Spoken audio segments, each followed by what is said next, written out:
Motorola DROID, expected November 2009. Billed as the world's first Android 2.0 smartphone, the Motorola DROID is an impressively specified device that's initially exclusive to Verizon Wireless.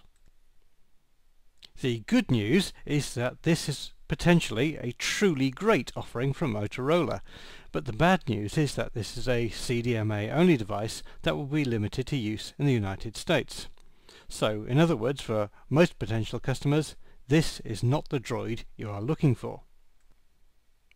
But we are hoping that Motorola will launch a GSM and UMTS version of this for everyone else to use, and if you look at what the Motorola DROID can do, then you'll see why.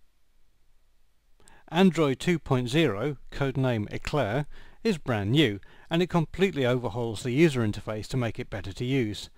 Much of the software has been improved, including the web browser and Google Maps. And now Android can support Microsoft Exchange email, which is ideal for corporate customers. The latest version of Android has improved camera functionality, including support for flash and digital zoom, which brings Android photography more into line with the competition. The Motorola DROID itself is an impressive piece of kit.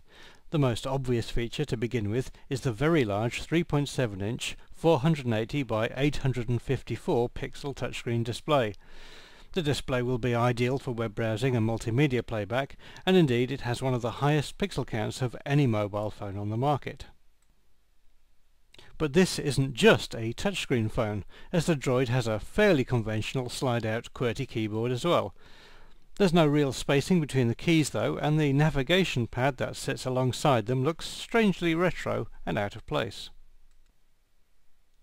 On the back is a 5-megapixel camera with dual LED flash, autofocus and image stabilization. Video capture resolution is an impressive 720 by 480 pixels at up to 24 frames per second, which means that the Motorola DROID looks like a potentially very capable camera phone.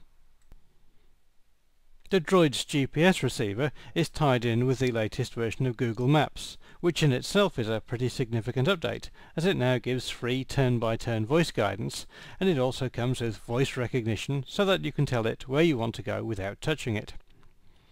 Android 2.0 also features a car home screen, which reflects the fact that this should make a useful in-car navigation device. On top of all this, the Droid also has an electronic compass. Android multimedia support has always lagged behind rivals a little, but this latest version can cope with MP3, AAC, WMA and AMR audio, plus H.263, H.264 and MPEG-4 video. As we said before, the large screen is ideal for movie playback. The Droid also has a standard 3.5mm audio socket, and it supports stereo Bluetooth as well. Motorola say that a 16GB memory card is included in the phone, and this can be expanded further using the microSD slot. This is a CDMA and EVDO device with support for Wi-Fi connectivity, and as such it will only work in the US. Maximum talk time from the large 1400 mAh battery is up to 6 hours, with up to 11 days standby time. It's a pretty large and rather heavy device, coming in at 4.6 by 2.4 by 0.5 inches or 6 ounces, or 116 by 60 by 13 millimeters and 169 grams in metric.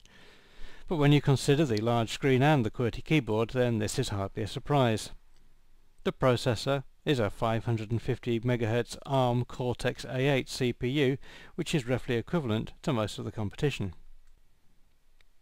Verizon are pricing the Motorola DROID at about $200 when taken with a new 2-year contract, and when taking a $100 mail-in rebate into account.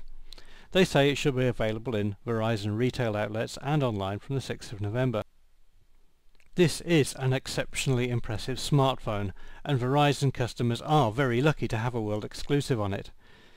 We don't know if Motorola will make the Droid available on other networks, but we certainly hope so.